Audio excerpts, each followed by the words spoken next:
In a town that preaches piety but practices prejudice, a woman is condemned for loving an Apache warrior.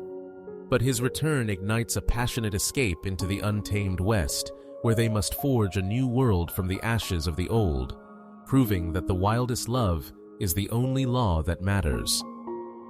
The frost on the iron rim of the wagon wheel bit into Serafina's skin, a cold kiss that did little to numb the fire in her soul.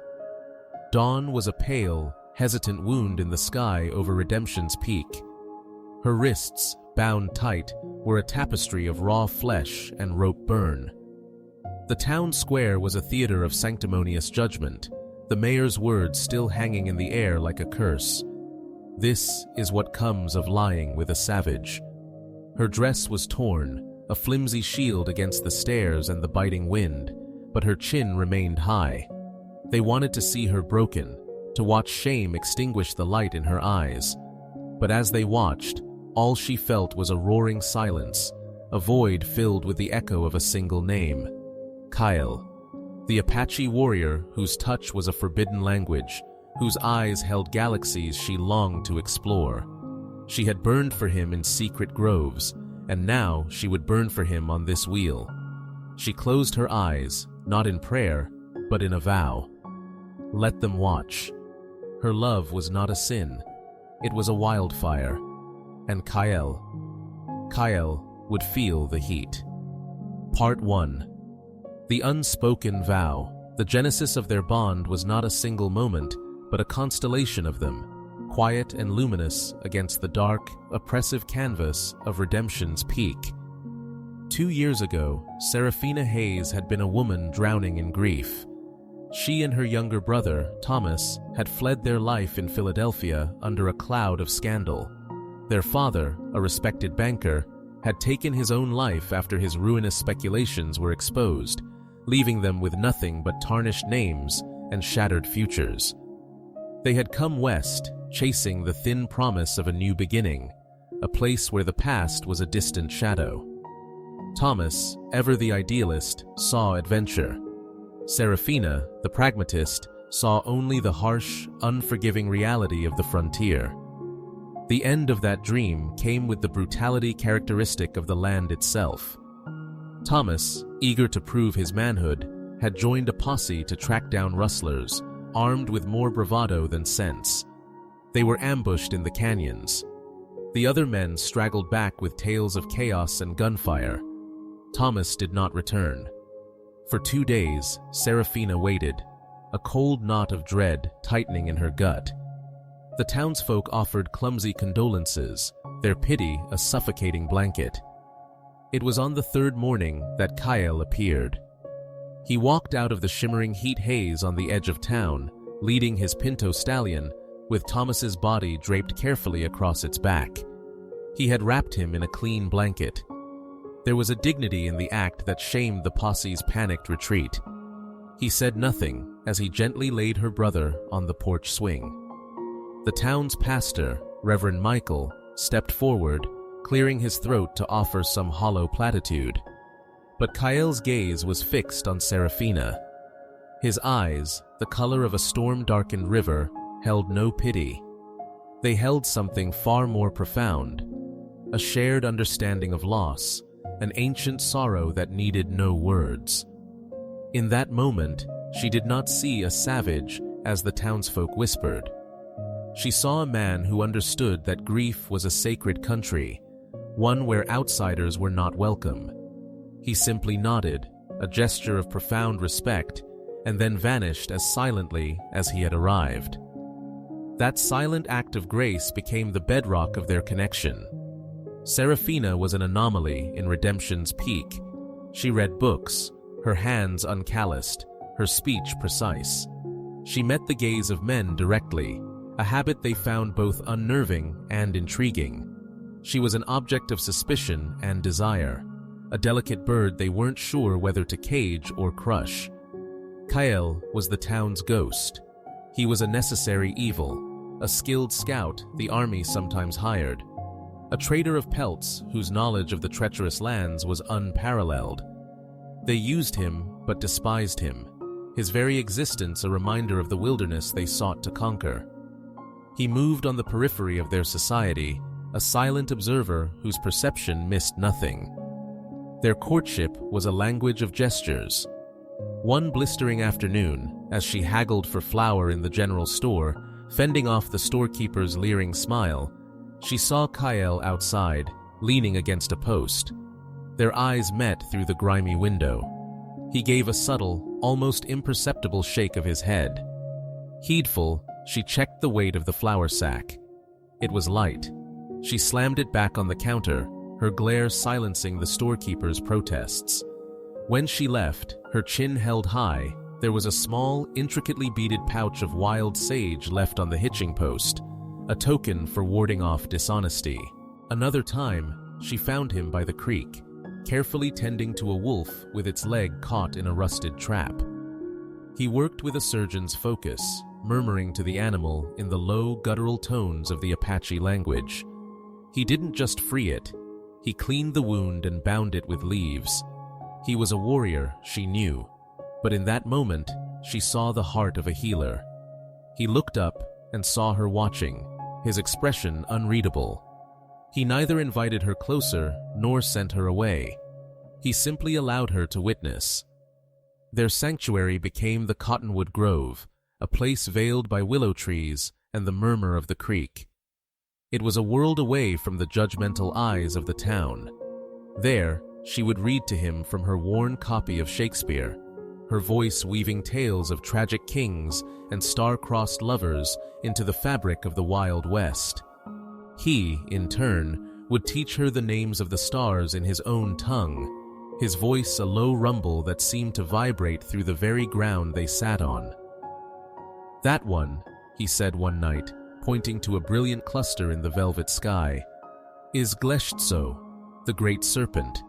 It guards the path to the spirit world." "It's beautiful," she breathed, mesmerized. "Beauty is often a warning," he countered softly, his gaze shifting from the stars to her face, illuminated by the moonlight.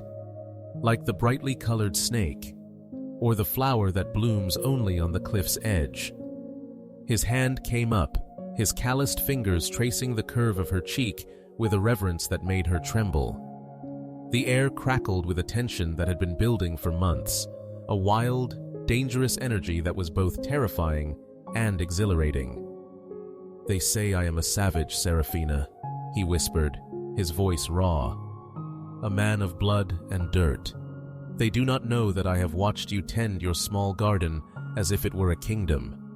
I have seen you share your bread with the stray dog no one else will feed. I have heard you cry for your brother when you thought no one could hear. Your heart is not a thing of this dusty town." "And what of your heart, Kyle?" she asked, her voice barely a whisper. "It is a stone," he said, his eyes filled with a fierce, lonely fire. "And you are the first rain in 1,000 years." That was the moment the dam broke. He pulled her to him, his mouth claiming hers in a kiss that was not gentle or tender, but a desperate, consuming inferno. It was a clash of worlds, a collision of two lonely souls who had found their other half in the most forbidden of places. Their bodies spoke a language of pure, frantic need, a wild love that was as untamed as the land itself. They made love under the silent watch of Gleshtso, their passion a defiant starburst against the darkness. But a fire that bright casts long shadows, and someone had been watching from the edge of the grove. The whisper had become a roar, and the town, in its righteous fury, had come for its sacrifice. Part 2. The Reckoning. The sun was a merciless hammer in the sky. Hours crawled by, each one a new circle of hell. The initial shock had receded, replaced by a throbbing, aching reality. The ropes on her wrists were a constant, biting reminder of her transgression. Seraphina's mind became a fortress. To show pain was to give them victory. To weep was to validate their judgment. So she focused on the details, anchoring herself to the physical world to keep from splintering apart. She counted the cracks in the dry earth at her feet. She watched the slow, deliberate crawl of an ant across the weathered wood of the wagon wheel. She listened to the whispers that coiled around her like snakes. Look at her.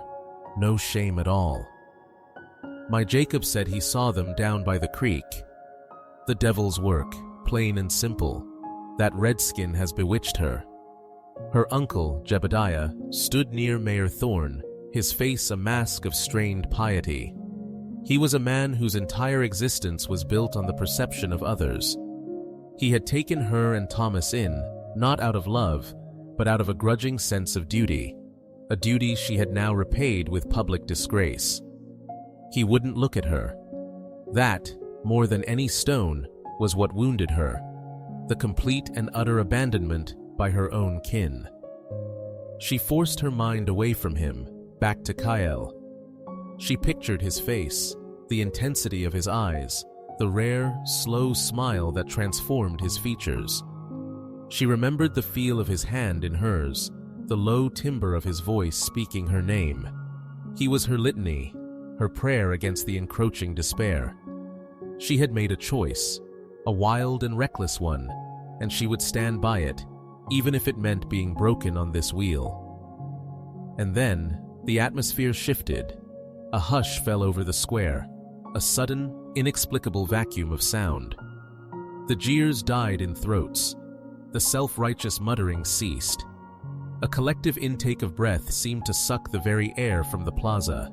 He stood at the edge of the square, between the stark white facade of the church and the dark maw of the saloon, a perfect embodiment of the conflict that defined this land. Kyle. He was not the quiet trader they were used to. This was Kyle, the warrior. He was stripped to the waist, his lean, powerful torso adorned with stark lines of black and white paint that spoke of war and retribution. A full quiver of arrows rode high on his back, and his longbow was held loosely in his left hand. His gaze was not fiery. It was unnervingly cold, like the stillness at the heart of a winter storm. He swept his eyes over the crowd, not as individuals, but as a single, contemptible entity. He dismissed them. Then, his eyes found hers. The world contracted to a single point, the space between them. The noise, the pain, the humiliation, it all melted away under the heat of his gaze. He did not see a shamed woman tied to a wheel. He saw his partner, his equal, a queen in chains. And in his eyes, she saw a promise of reckoning. Mayor Thorne, a portly man whose authority was derived from bluster, puffed out his chest. "You've got a hell of a nerve showing your face here, Apache." Kyle's response was his movement. He began to walk forward. Every step was silent, deliberate, an act of supreme confidence. The dust did not seem to rise around his moccasins. Men who had their hands near their holsters suddenly seemed to find their fingers stiff and clumsy. The crowd, a moment ago a unified mob, now became a collection of frightened individuals, shuffling back, creating a wide path for him. "That's far enough," Sheriff Brody shouted, his voice cracking slightly. He drew his Colt Peacemaker, the click of the hammer a desperate punctuation in the suffocating silence. Kyle stopped only when he stood directly in front of Serafina. He completely ignored the sheriff's drawn weapon. He looked at the raw, bleeding flesh of her wrists, and a muscle jumped in his jaw, the only outward sign of the inferno raging within him. He reached not for a weapon, but for the hilt of a long, thin knife sheathed at the small of his back. With two movements, too fast to follow, he sliced through the ropes. They fell away like dead skin. Serafina's arms dropped to her sides, heavy and numb. He knelt before her in the dirt, in front of the entire town, an act of fealty that stunned the onlookers into silence. He took her hands, his touch impossibly gentle, and lifted them to his lips. He kissed each wrist, a gesture of such fierce, defiant tenderness that it was more potent than any threat. "Nitatsi Pai," he whispered, for her ears only. My heart, I came for you. The tears she had held back for so long finally fell, hot and cleansing. This is an abomination, Mayor Thorne finally sputtered, finding his voice. This town is a decent, God-fearing place. We will not tolerate this filth. Sheriff, do your duty. Kyle rose, placing himself between Serafina and the mob. It was only then that he deigned to speak to them, his English precise and laced with contempt. You speak of God, but you worship only your own fear, he said, his voice carrying to every corner of the square. You speak of law, but you practice only cruelty. He turned his head to lock eyes with Sheriff Brody. This woman has broken no law of God or man. She has broken only your small, ugly rules, and for that, you would see her bleed. Serafina found her own voice then, shaky but clear. What law says a woman can be tied up like an animal for loving a man? The same law that says you can steal land from his people. The same law that let my brother die in the desert while you all hid behind your walls. A murmur of discomfort rippled through the crowd. She had struck a nerve. Kyle extended his hand to her. We go now, Aponi. He used the private name he'd given her, a name that meant butterfly, a name for her soul. She took his hand. Their fingers locked, a seamless joining of two worlds. As they turned, a united front, to walk away, the sheriff bellowed, I'm warning you, stop or I'll shoot. Kyle never broke his stride. He was the wilderness walking away from their cage, and he would not be stopped. Serafina walked with him, her back straight, her head held high. She could feel the bore of every gun, the heat of every hateful stare on her back. But she felt no fear. She felt only the strong, steady grip of Kyle's hand. They walked out of the square, out of the town, and into the vast, sun-drenched expanse of a new life, leaving behind them a silence filled with rage, fear, and the bitter taste of their own impotence. Part 3. The Flight into the Wild. The transition from the suffocating confines of Redemption's Peak to the boundless freedom of the wilderness was jarring, like waking from a fever dream. The oppressive weight of judgment lifted with every step they took away from the town, replaced by the immense, quiet indifference of the landscape.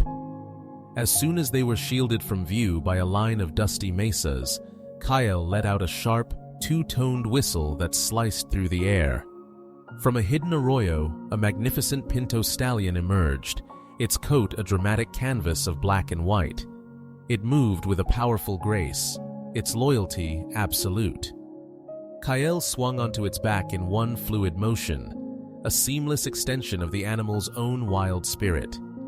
He reached down for Serafina. His arm, banded with muscle, circled her waist, and he lifted her as if she were made of air, settling her in front of him. The shock of their bodies pressed together was electric. Her back was flush against his chest. She could feel the steady, rhythmic drum of his heart, a counterpoint to her own frantic pulse. The heat of his skin seemed to seep into her, chasing away the last of the morning's chill. Instinctively, she leaned back against him, her head finding the curve of his shoulder. She wrapped her arms around his torso, clinging to him not out of fear, but as an anchor in a world that had been turned upside down. She inhaled his scent, not of dust and sweat, but of pine needles, wood smoke, and clean earth. It was the scent of freedom. The stallion surged forward, its hooves devouring the miles. They rode through a world painted in broad, elemental strokes, the fiery red of the rock, the deep azure of the sky, the pale green of the hardy sagebrush. Serafina felt the last vestiges of her old life being stripped away by the wind. The shame, the humiliation, the years of conforming to a society that had ultimately betrayed her. It all unraveled and blew away into the dust behind them. In its place, a wild, fierce joy began to bloom. When the sun reached its zenith, Kyle guided the horse down into a small, hidden canyon where a ribbon of crystal-clear water trickled over smooth, moss-covered stones.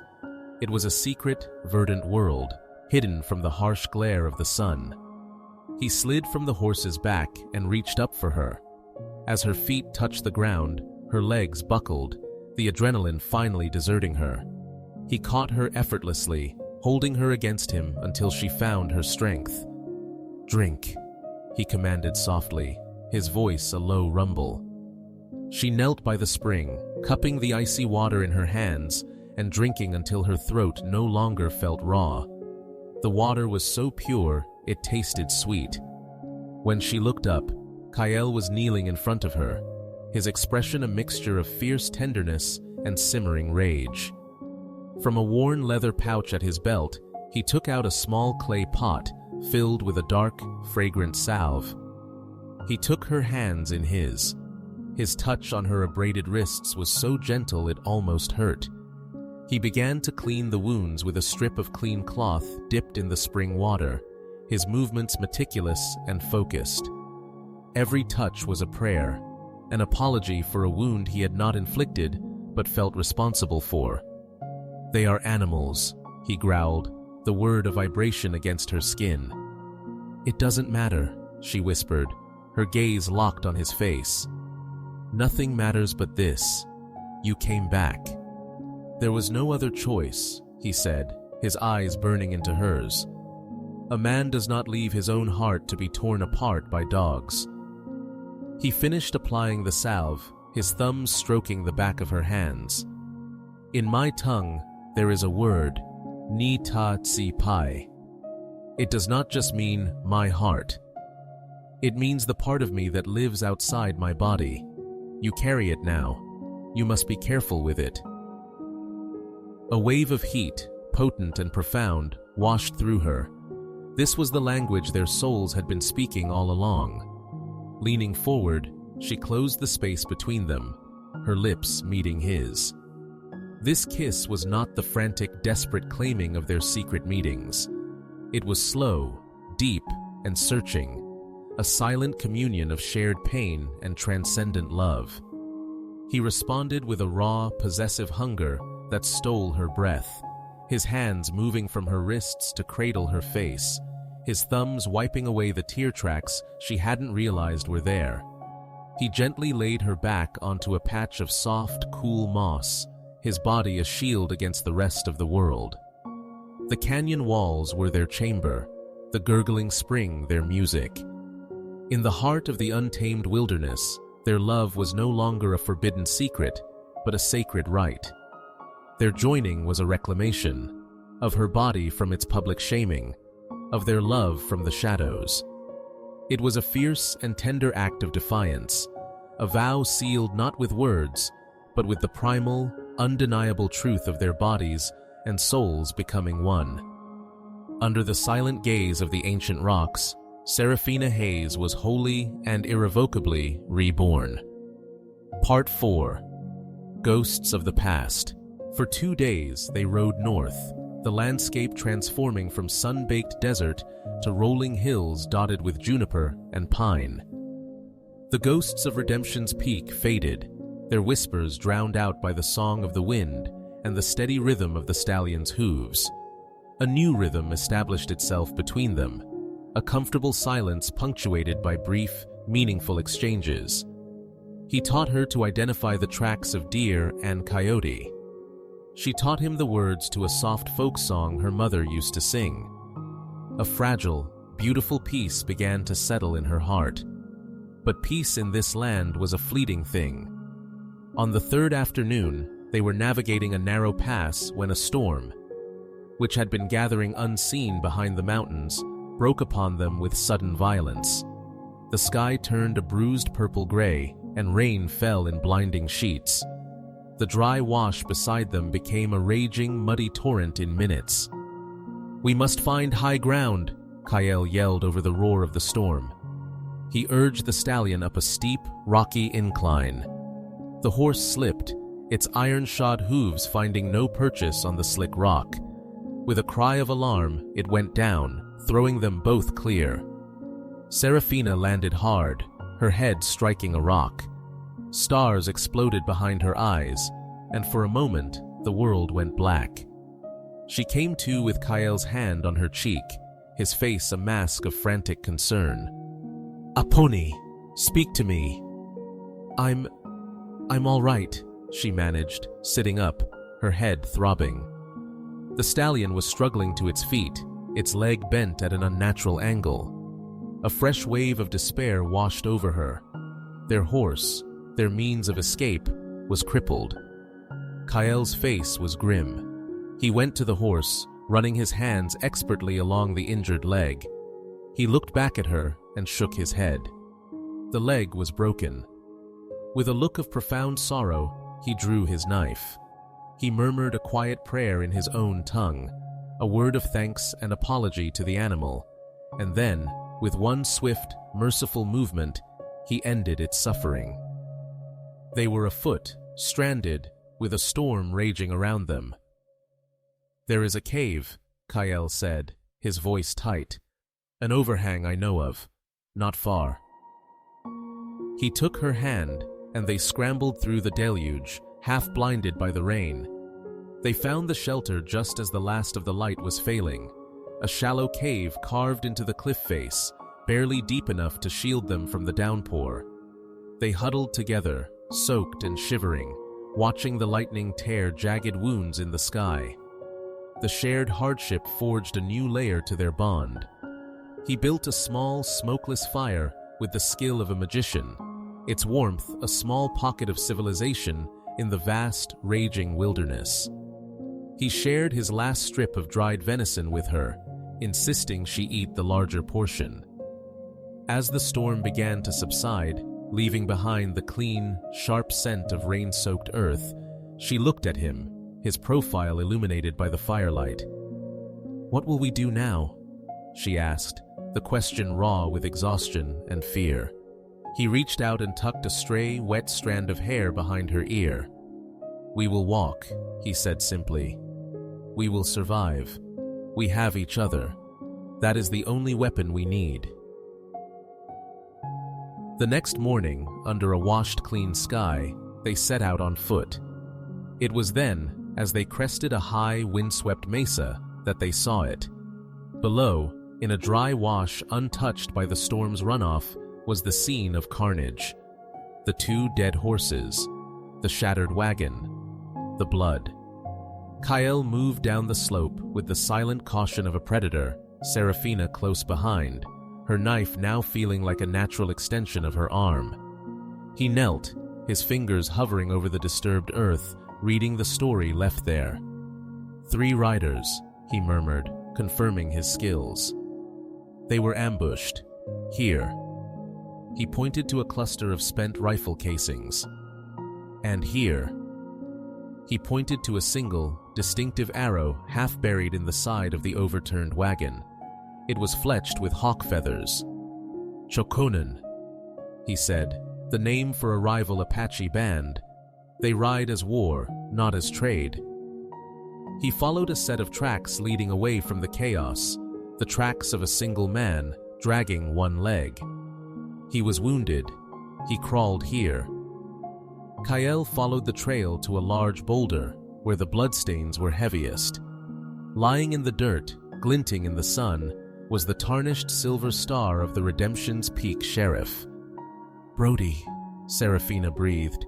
"He's alive." The knowledge was a cold stone in her stomach. Their pursuer was now the pursued, a wounded animal hunted by warriors who would show no mercy. A part of her, the part that still remembered the ropes and the jeers, felt a grim satisfaction.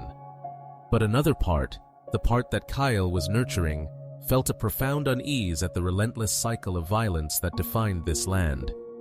"Does he deserve to die out here alone?" she whispered, half to herself. Kael looked at her, his eyes dark and serious. "Deserve has nothing to do with it. This land does not ask what a man deserves. It asks only if he is strong enough to survive. He brought the violence of your town into our world. Now he must face the consequences." He stood, his gaze sweeping the northern horizon. The Chokonen will circle back, and Brody is a stubborn man. Pride can make a wounded man more dangerous than a healthy one. We are caught between them. He took her hand, his grip firm and reassuring. We must keep moving. There is a place of safety. An old woman, a wise one. Orenda. She will give us shelter. But the way is long, and we must leave no tracks for either the wolf or the hunter to follow. They turned their backs on the scene of the botched revenge, their own flight now entangled in a larger, deadlier conflict. They were no longer just fugitives from a town's judgment, but survivors navigating a war zone. Their love, the only compass they had in a world that had gone mad. Part 5. The Sanctuary. The journey on foot was an ordeal that tested the limits of their endurance. The sun was a relentless tyrant by day, and the nights were cold enough to make their bones ache. Serafina learned the true meaning of thirst, of muscle-deep weariness, of a hunger so profound it became a constant, dull ache. But through it all, Kael was her rock. He seemed to draw strength from the earth itself. He found water in places that looked barren, digging into the damp sand of a dry riverbed. He fashioned snares from yucca fiber, catching them a scrawny rabbit that they roasted over a tiny fire, the best meal she had ever tasted. He pushed her, but he also nurtured her. When she stumbled, he caught her. When she was ready to collapse, he would find a sliver of shade and force her to rest. He would wrap her cold feet in a piece of their salvaged blanket at night. He spoke little, but his actions were a constant declaration of his devotion. And Serafina, in turn, found a resilience she never knew she possessed. The soft, educated woman from the East was being stripped away, revealing a core of tempered steel. After what felt like an eternity, they entered a region of towering pines and ancient rock formations that seemed to hum with a quiet energy. The air grew cooler, cleaner. One evening, as dusk was painting the sky in soft pastels, Kael stopped. "We are here," he said. Ahead, nestled so perfectly into the landscape that it seemed to have grown there, was a small, circular lodge made of riverstone and silvery timber.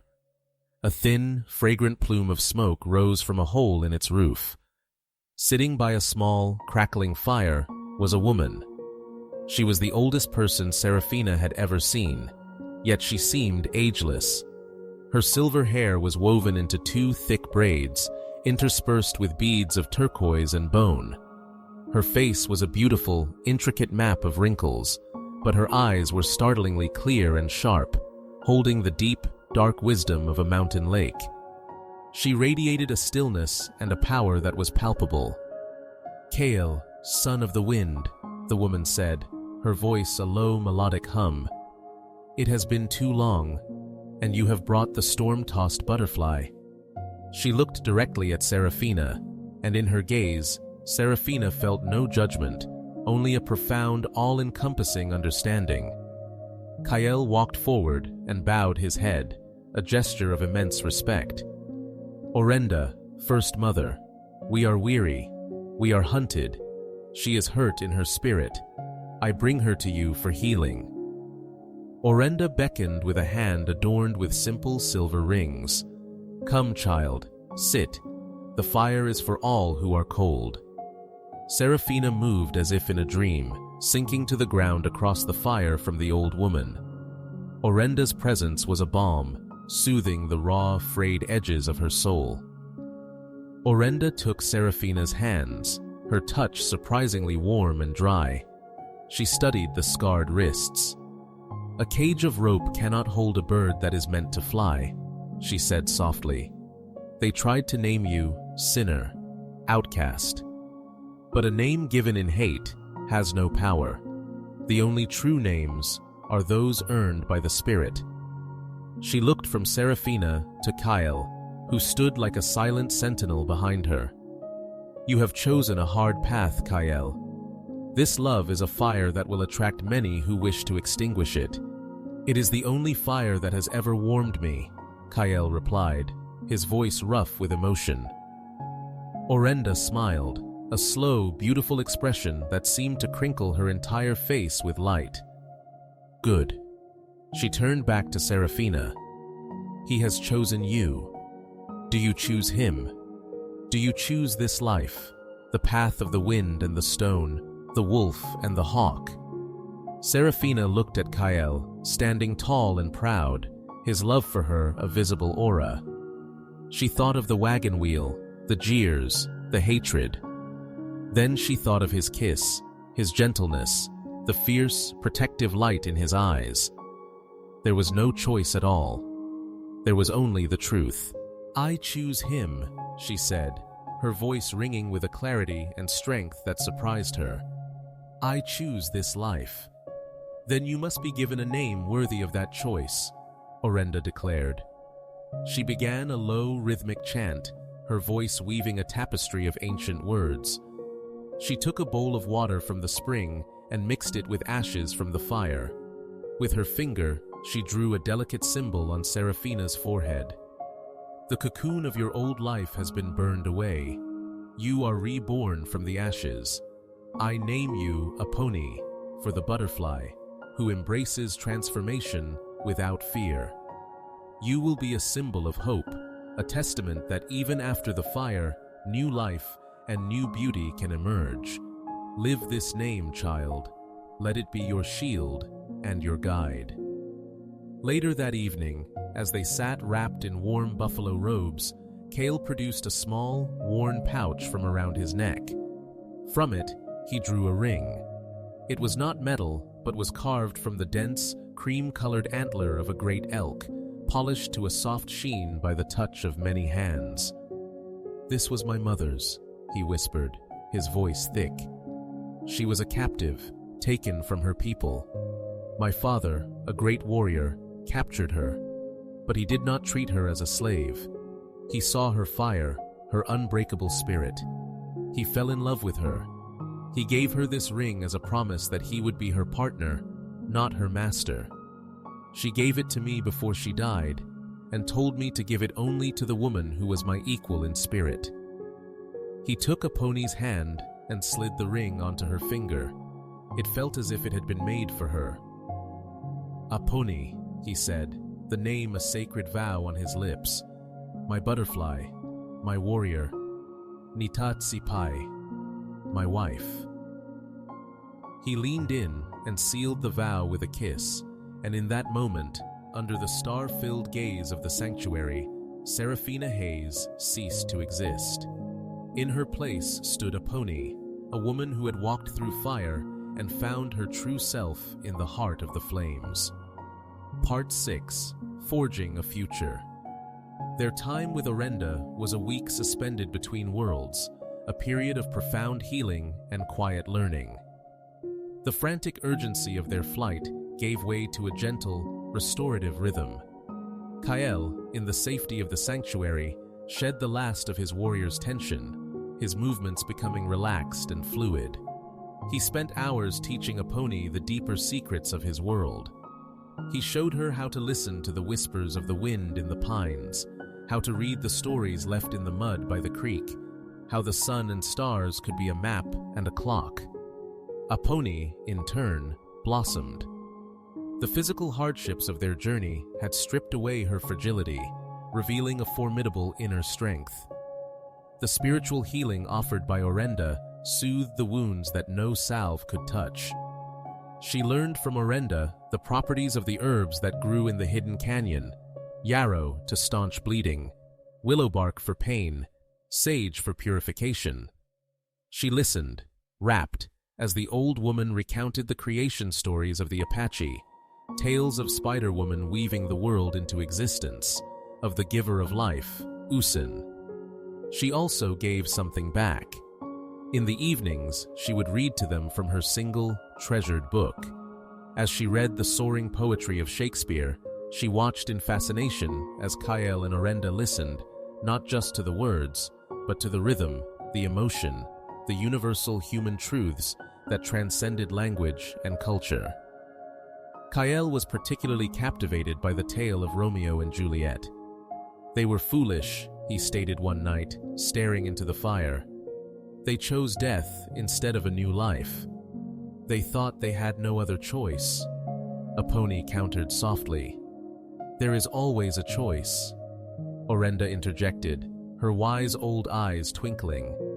"The cage is only real if you believe in its bars." The sanctuary was a paradise, but they all knew it was temporary. Apone and Kael were young, their fire too bright to remain hidden in a canyon forever. "The spirits have shown me a place for you," Orenda announced one evening, her tone final.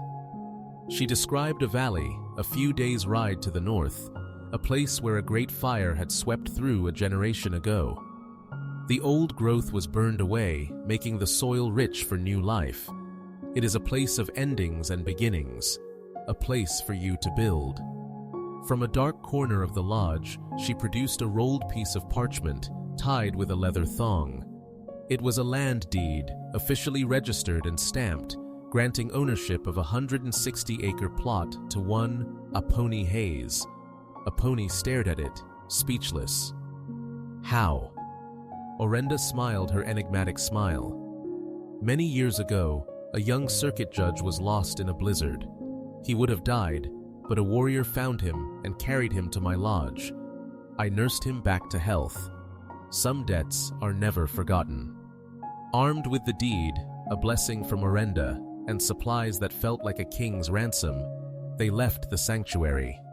The parting was not sad, but full of hope. They found the valley with ease, as if the land itself was guiding them. It was more beautiful than they had imagined. A wide, fertile basin cradled by gentle, timbered slopes. A clear, fast-running creek bisected it. And everywhere, there were the pale, slender trunks of aspen trees, their leaves trembling in the breeze like 1,000 golden coins. In the center of the valley, near the creek, was a circle of blackened stones, the hearth of a long-vanished home. "Ashen Grove," Apone whispered, feeling a profound sense of homecoming. They began to build. The work was grueling, but it was a joyful labor. Kael was a force of nature, felling trees with a raw strength that left her breathless. He notched the logs with astonishing precision, fitting them together to form the solid walls of a small cabin. Apone worked alongside him, her once soft hands becoming calloused and capable.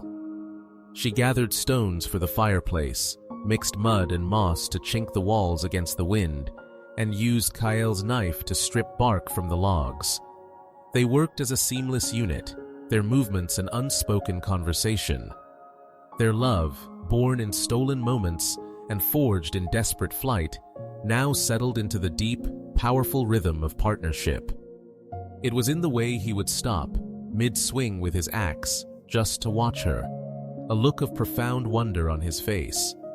It was in the way she would bring him water, her hand lingering on his sweat-slickened arm. The fierce passion was still there, a constant, glowing ember, but it was now banked by a deep well of trust and shared purpose. One afternoon, Apone felt a wave of dizziness and nausea. She sat down heavily on a log, her hand going to her stomach. She had suspected for weeks, the subtle changes in her body, a secret she was almost afraid to acknowledge. Kael was by her side in an instant, his eyes filled with concern. "Apone, are you unwell?" She looked up at him, her own eyes wide with a mixture of terror and awe. "Kael," she whispered, I think I am with child." His reaction was not what she expected. All concern vanished, replaced by a look of such fierce, radiant joy that it took her breath away. He dropped to his knees in front of her, his large, calloused hands resting with impossible gentleness on her still flat belly. "A child," he breathed, his voice thick with reverence. "A child of the Ashen Grove, a new beginning." He looked up at her, his eyes shining. "This is the sign. This is why we were led here. "We are not the end of a story, Apache. We are the beginning of one." He pulled her to her feet and into his arms, lifting her off the ground and spinning her around, his joyous laughter echoing through their valley. He kissed her with a passion that was both fierce and tender, a kiss that held all the promise of the future they were building with their own hands. That evening, as the first stars pricked the violet sky, they stood before their half-finished cabin.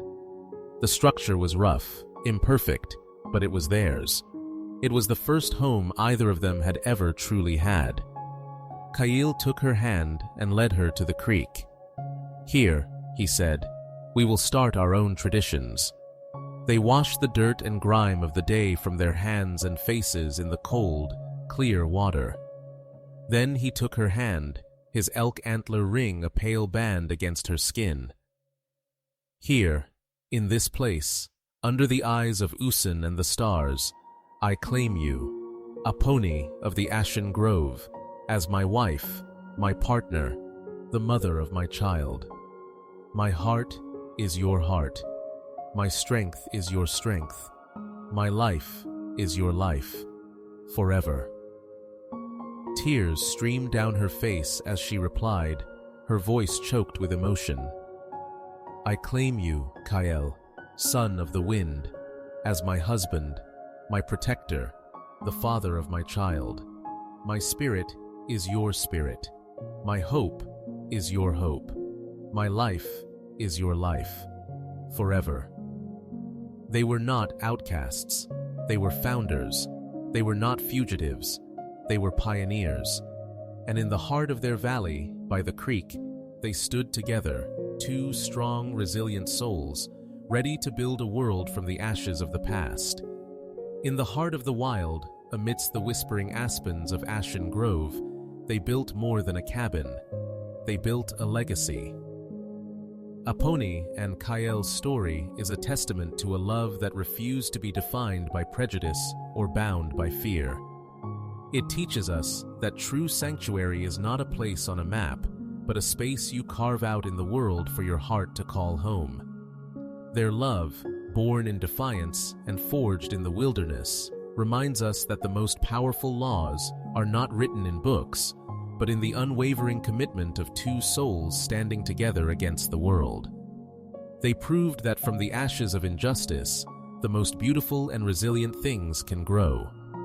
Theirs is one of the great Wild West tales, a piece of Wild West history that deserves to be told. We hope you were moved by this story. If you believe in the power of love and the spirit of the untamed heart, please like this video, share it with others, and subscribe to Wild West Stories for more tales of courage and passion.